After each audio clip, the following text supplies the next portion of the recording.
Hey teacher friends, Stephanie from Mrs. D's Corner. Welcome. I am so excited to be talking to you today about adapted books. This video is going to be a little different than the normal how-to videos. I'm going to show you all of the prep stuff, work you through it, but you're also going to see some sped up parts of the process as well. So if you have any questions, as always, please feel free to leave a comment or send me an email, and you can always find the links to anything I'm talking about in any of the links to the video above. So let's get started. Today we're going to talk about adapted books and how to put them together, how to prep them. What do you do? What do they look like? What do you use? All of that fun stuff. So these are what adapted books are. So this is the adapted book, Parts of School, the Level 1 book, and the Level 2 book. The Level 1 book is more of a vocabulary book. So this is a picture of a bus stop, and the words say bus stop. So your child or student is going to find the picture of the bus stop and add it to the square. They're going to do that all the way through to the end, where it says the end, and then they have comprehension questions to answer at the end. They move the correct piece to the square below. What is this story about? This story is about school. So they have to choose the correct answer, giving you a great data entry point. So the Level 2 book is more of a story where either you read it or they read it to you, but they're also still having to follow along if you are reading it to them because they have to find the piece that matches the picture. Okay? Same thing with the Level 1 and the Level 2. There is an end, and then the Level 2 always has more comprehension questions, and both come with a principal comprehension sheet that you can use as well. So this is what we're going to be prepping today. We're going to be prepping my first day of school. This is Parts of School. So I'm going to set these aside. Some supplies that you're going to need. You can either use binder rings or a binding machine to put your books together. I have used the True Bind binding machine with this, I think this is a 5/8 coil, I believe so. This is my True Bind machine here. I have the one with the electric coil. I've never used the electric part of it. I always spiral by hand, which is what you're going to see me do today. You're also going to need some colored paper if you choose to do this way. If not, you can store your answer pieces right on the page as in this. You can put the binder ring right here and that'll put your books together. That's what I did my first year teaching self-contained and it worked fine. Do what works for you. You're also going to need some scissors. These are my Game Changer scissors. They are Fiskars brand spring-loaded scissors. You can find them linked to my Amazon shop. I have Velcro cutting scissors that I've labeled Velcro. They are non-stick.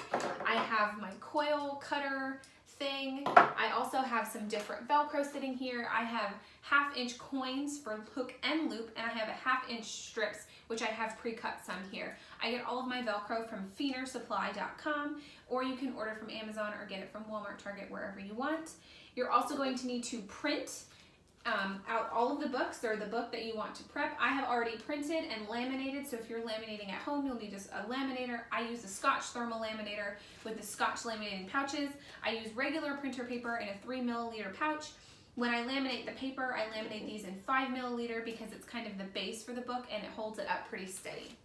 Okay, it's not getting super flimsy. So I've laminated, even the answer pieces are regular printer paper, regular lamination sheet, 3 milliliter.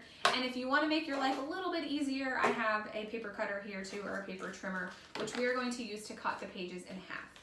So first step, print your pages, laminate them, and I also laminate the backs too. I like to match the color of the text on the front to the mat. You can see that I've done that on both of these books as well. This is like a dark orange, so the paper is orange. The other one is red, so I've matched these up. And what I do next is I am just going to take my paper cutter and I'm going to cut each of these pages in half.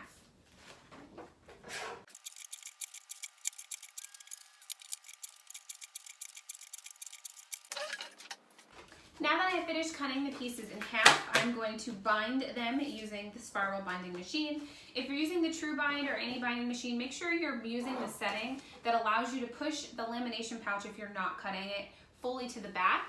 That way it's not going to slip out or anything like that. You don't have to worry about it pulling out. It has more stability there. So with the True Bind, it's the 6.5 milliliter and you can move it here. So now what I'm going to do is I'm just going to put this in and I'm going to punch the holes, basically like a hole punch, to give me the room to put the spiral binding in.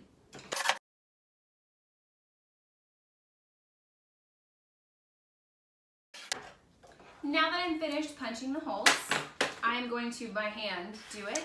Just put the spirals in, the spiral binding in each one. You can use a comb bind machine if you'd like, or you can use the electric coil. I do it by hand, it doesn't take me that long.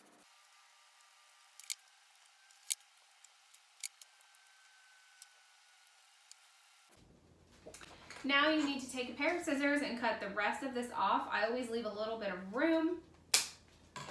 That way, the spiral binding has room to twist the pages.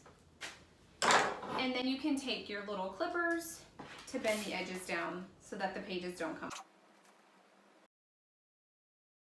You've binded everything together, whether you're using the binder ring. So if you're doing a binder ring, you're just going to hole punch the top of each page, put the binder ring through, and then you're going to start here.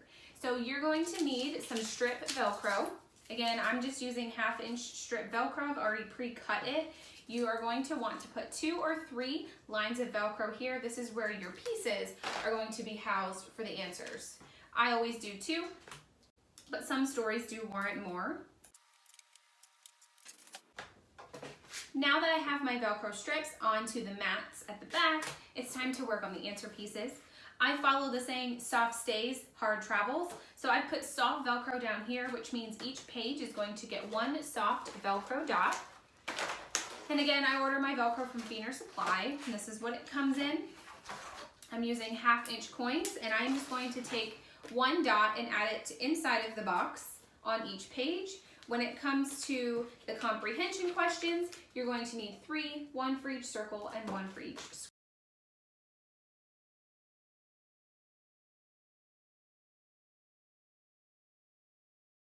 Now that the books are ready to go, it's time to do the hard Velcro or the hook Velcro on the back of all of the answer pieces. I like to print, laminate, and cut. You can print, cut, laminate, cut, whichever you choose. And I like to put the Velcro coins on the backs before I cut them out. So I am using 1/2 inch coins, and I am putting them on the back of each answer piece.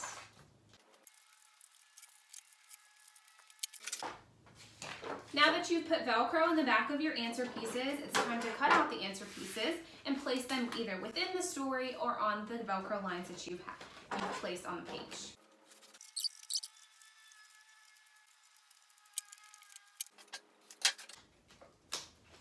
When it comes to the answer questions at the back, you can see I've placed only the picture pieces that go with the book. The answer pieces actually stay housed on the 2 circles that are here, and your child's going to move the answer piece down to give the correct response. So I'm going to do the same thing, cut out these answer pieces for the level 2 book.